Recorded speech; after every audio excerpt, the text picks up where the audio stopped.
In a quiet corner of Massachusetts, during the early days of the new America, there lived a boy named John Chapman. His home was small, a wooden cabin with a smoky chimney and a garden filled with wild herbs. The sound of wind in the trees was his favorite song, and the scent of damp soil made him feel alive. John wasn't like other children.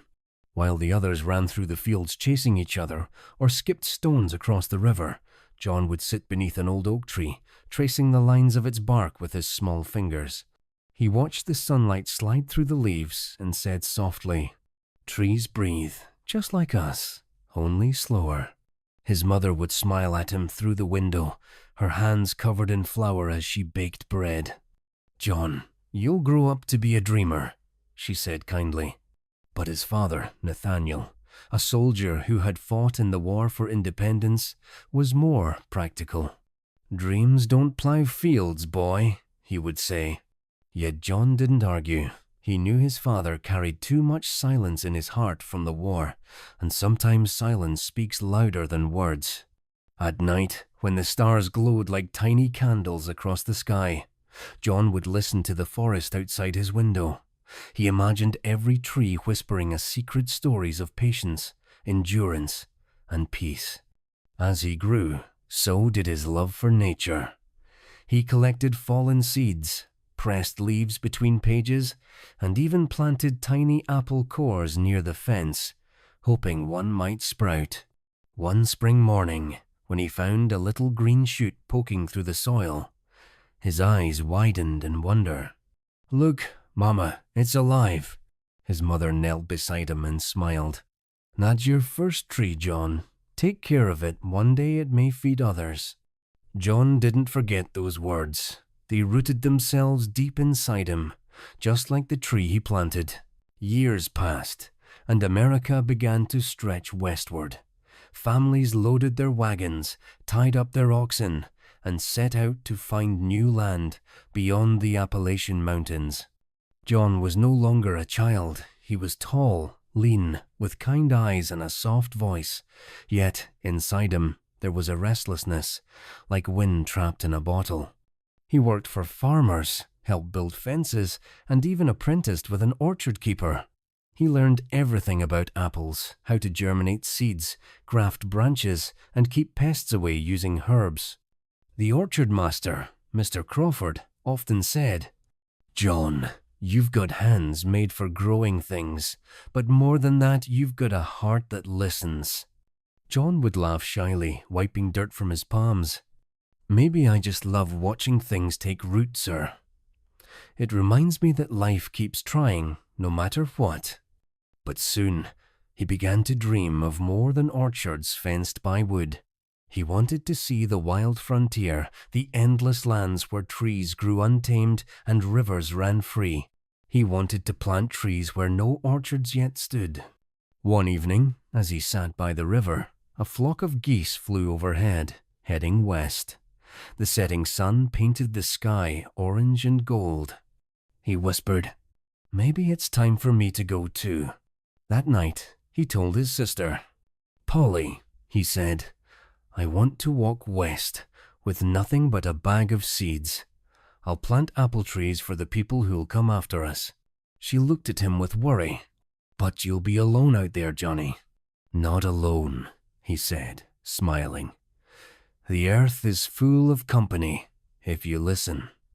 The next morning, he set out barefoot, wearing simple clothes, carrying a small tin pot on his head, both hat and cooking pan, and a bag heavy with apple seeds collected from cider mills. The road ahead was long and uncertain, but his heart was light. He didn't travel to seek fortune. He traveled to sow life. The first days on the road were both hard and beautiful. Johnny crossed muddy trails, forded rivers, and slept beneath stars so bright they seemed close enough to touch. The apple seeds clinked softly in his bag as he walked, like tiny coins of hope. When he reached a clearing near the Allegheny River, he stopped. The land was untouched, a stretch of wild soil, framed by tall pines and singing birds. He knelt, dug into the earth, and planted the first handful of seeds. "Grow strong," he whispered, Someday hungry travelers will rest under your shade." As he worked, a farmer passing by stopped his wagon. "Hey there, stranger, what are you doing burying things in the ground?" Johnny smiled without looking up. "I'm planting apple trees." "Apple trees? Out here? There ain't no folks for miles." "There will be," Johnny said gently. "And when they come, they'll be glad to see something growing." The farmer chuckled, shaking his head as he drove on. "You're a funny one, mister. Planting for ghosts." Johnny kept working until sunset, his hands caked in soil, his heart full. As he journeyed farther west, he repeated the ritual wherever he went. Along rivers, near trails, beside cabins. He didn't scatter seeds carelessly, he tended them with care. Sometimes he fenced them with fallen branches, or built small nurseries from twigs. At night, he cooked simple meals, cornmeal mush or berries in his tin pot. When he met settlers, he shared his food and his seeds freely.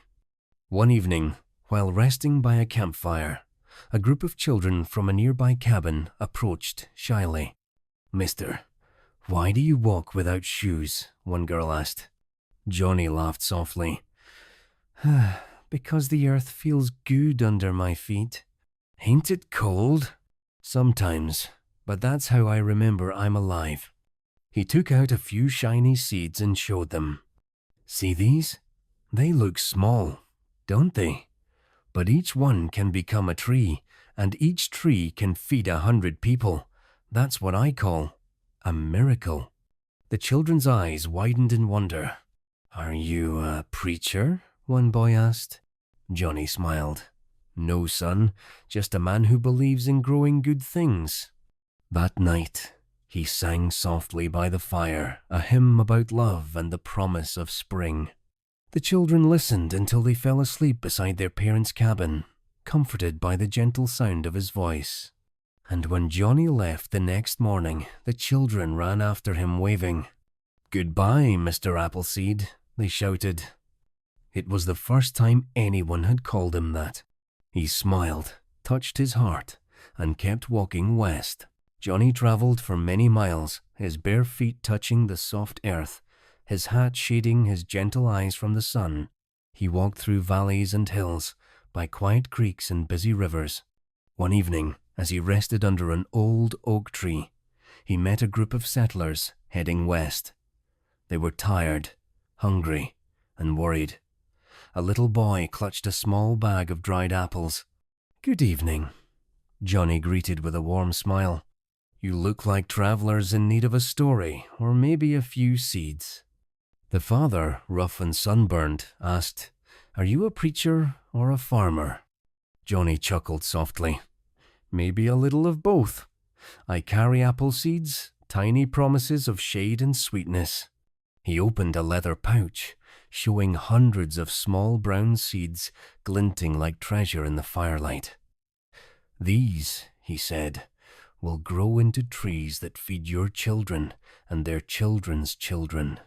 The settlers exchanged looks. "But how long will they take to grow?" the mother asked. "Years," Johnny answered gently. "But everything good takes time. The best things in life are planted long before we need them." He knelt, scooped a handful of soil, and let it slip through his fingers. "The earth remembers kindness. When you plant, you make a promise." That night, he stayed with the settlers, telling stories by the campfire, stories of nature's patience and faith's quiet strength. When dawn came, he left behind a small pouch of seeds, tied with a strip of cloth. The little boy ran after him and called, "Mister, what do we do when the trees grow?" Johnny turned and smiled. "Share the apples. Never sell kindness, it's meant to be given." And then he walked away, the morning sun painting his path gold. A few months later, Johnny came to a growing settlement by a wide river. Men were busy cutting down trees, building mills, and clearing the land. The air was filled with the ring of axes and the shouts of men working. Johnny stopped by a blacksmith's forge, where sparks danced like fireflies. "Good morning, friend," Johnny said. Might you have a drink of water for a traveler? The blacksmith wiped his brow and handed him a cup. You're that seed man, ain't you? The one they call Appleseed. Some folks call me that, Johnny replied humbly, though I think the apples do most of the work. The blacksmith laughed. Well, I don't have time for planting. Can't eat apples till years pass. I need things that pay today. Johnny looked around at the cut trees and the field stripped bare. Maybe, he said softly, but someday your children might wish there were more trees to shade them. The man frowned, uncomfortable with the thought. You talk like a preacher. Not a preacher, Johnny said. Just a friend of the earth. She's older and wiser than all of us. That evening, a storm rolled in. The wind howled and the river rose. The settlers' new buildings shook. Johnny helped tie down roofs, carried frightened children to safety, and shared his blanket with a trembling dog. When the storm passed, the blacksmith found Johnny planting seeds in the soft, rain-soaked soil. What are you doing? He asked in disbelief. Planting hope, Johnny said simply. The storm took much, but it gave us new ground. The best time to plant is after the storm. The blacksmith looked at the man's gentle determination and felt something stir inside him, a quiet respect. From that day, a few apple trees began to grow near the forge. Years rolled by and Johnny grew older, but his steps never slowed. He followed the great rivers of America, the Ohio, the Muskingum, and the Allegheny, his satchel always filled with seeds. He would find wild patches of open land, plant apple orchards, and mark them with simple wooden stakes so settlers could find and care for them. One night, as he camped near a river under a sky bright with stars, he dreamed. In his dream, the river spoke to him in a voice deep and kind. You have walked far, Johnny Appleseed. Why do you keep planting when you may never see the harvest? Johnny answered in his sleep. Because someone will. A hungry child, a weary traveler, or a lonely soul will taste an apple and smile. That is enough. The river's voice flowed like music. Then keep planting, for kindness flows like water, it never ends. It only changes its course. When he woke, he smiled to himself. Thank you, friend river, he whispered. That morning, he washed his face in the cool current and continued his journey, his feet tracing the path of the water, his heart light with peace. Everywhere he went, animals gathered near him, deer, squirrels, even birds perched on his shoulder. Children loved to hear his stories, and grown men learned to listen with quiet hearts. And always Johnny planted. Winter arrived with its white silence. Snow covered the hills Johnny once walked barefoot, and the rivers froze like mirrors. Many settlers huddled indoors, waiting for spring. But Johnny kept moving, his thin coat patched with old cloth, his feet wrapped in rags. One afternoon, he reached a small cabin where smoke no longer rose from the chimney. Inside, he found a family sick with fever. The mother's face was pale. 2 children lay weak on a straw bed. Johnny knelt beside them and said softly, I have no medicine, but I can bring warmth. He built a fire from broken branches and melted snow for water. He crushed dried herbs. He carried mint, sage, and a bit of bark he had learned to use from native friends, and brewed a bitter tea. The mother whispered, Why do you help strangers? Johnny smiled gently, because once I was a stranger too, and kindness found me.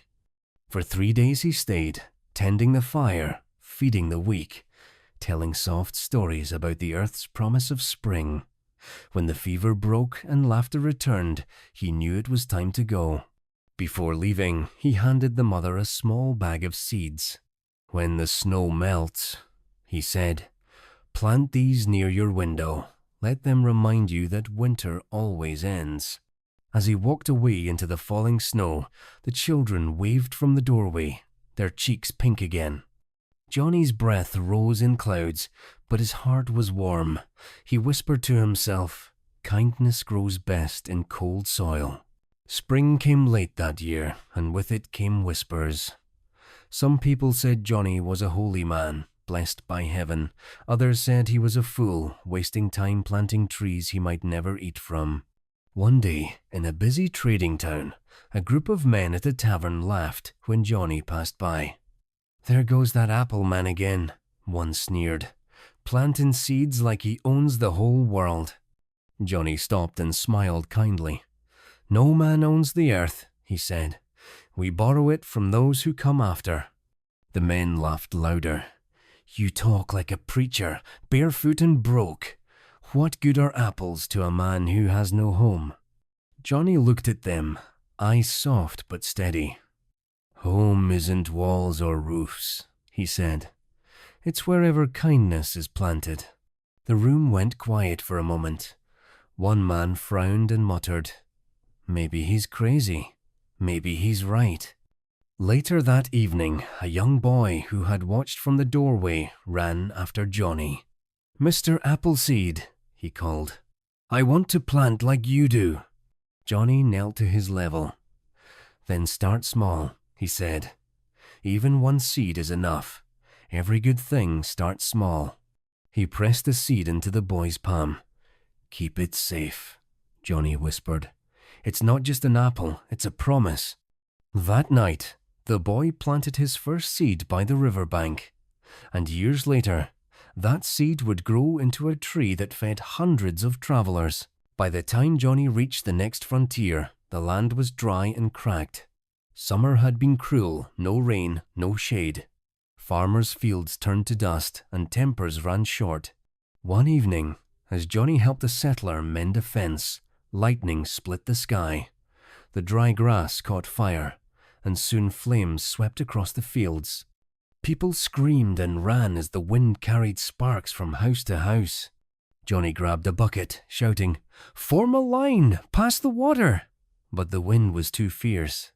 Seeing that the barns would soon catch, he took an axe and began cutting a trench, shouting, "Here! Dig here! Stop the fire's path!" Men and women joined him, their faces lit orange by the flames. For hours they fought together until the fire died, leaving only smoke and ash. In the silence that followed, one man turned to Johnny and said hoarsely, "We've lost our crops, everything." Johnny looked toward the blackened field. "Not everything," he said softly. He knelt, scooped a handful of ash, and sprinkled apple seeds over it. "The earth will rest, and then she'll give again." A woman, her eyes red from smoke, asked, "You really believe that?" He smiled. "I don't just believe it, I've seen it. Hope grows best after fire." In time, the ashes became soil again, and small green shoots appeared. And when apples finally bloomed on that land, they called it Appleseed Valley. Years passed, and the name Johnny Appleseed spread far across the land. Wherever he went, people welcomed him, not as a stranger, but as an old friend. Children ran to him, shouting, "The Apple Man is here!" Farmers offered him warm bread and a place to sleep.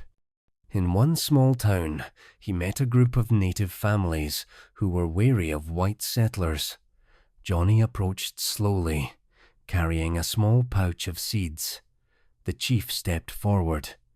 "Why do you come to our land?" he asked. Johnny bowed his head respectfully. "To plant peace," he said simply. "The apple trees don't know borders. They feed everyone." The chief studied him carefully. Many men say such words, but few mean them. Johnny smiled softly. "Then watch me work. The trees will tell you what kind of man I am." For weeks, he planted side by side with the tribe's young men, teaching them how to care for apple saplings, how to prune branches and water roots. He shared stories by the fire about how every living thing, tree, bird, river, man, was part of the same great circle. When the first blossoms bloomed months later, the chief said, "The trees have spoken. You keep your word." Johnny nodded. "We all belong to the same garden," he said. "We just forget sometimes." Before leaving, he gifted the chief a small leather pouch. "These are the last of my oldest seeds," he said. "They came from my first orchard. Plant them with hope."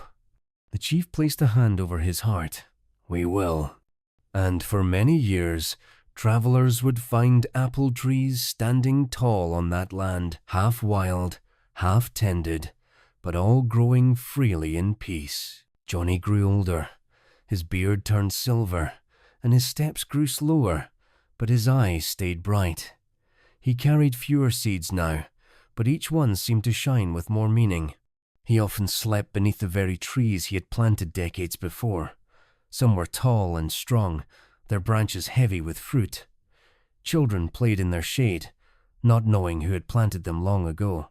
Sometimes, when he passed through an old town, he heard people tell stories about him, some true, some imagined. "They say he could talk to animals," one woman whispered.